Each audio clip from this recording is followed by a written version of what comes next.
Hello everyone. তো আজকে বানাচ্ছি ভেজ ডাল। তার জন্য নিয়েছি মুগ ডাল, টমেটো, মটরশুঁটি, দুটো কাঁচা লঙ্কা, বিনস, গাজর আর এখানে আছে আদা বাটা, যেটাতে একটু সামান্য পরিমাণে জল বেশি পড়ে গেছে। কড়াইতে আমি দিয়ে দিয়েছি সামান্য পরিমাণে সাদা তেল।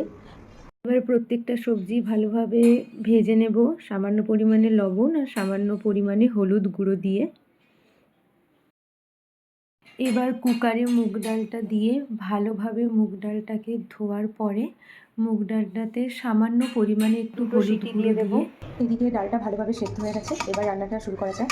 যেই কড়াইতে সবজি ভাজছিলাম ওই কড়াইতেই সাদা তেল দিয়ে দিয়েছি।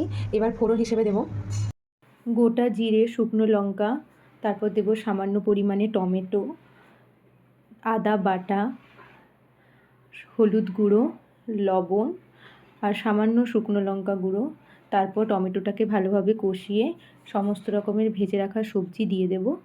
তারপর দেব সেদ্ধ করে রাখা ডাল,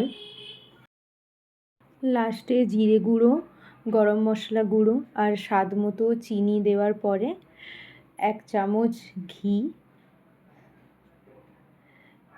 তারপর ভালোভাবে ফুটিয়ে নিলেই রেডি আমাদের টেস্টি ভেজ ডাল। ভিডিওটা কেমন লাগলো জানিও। টাটা।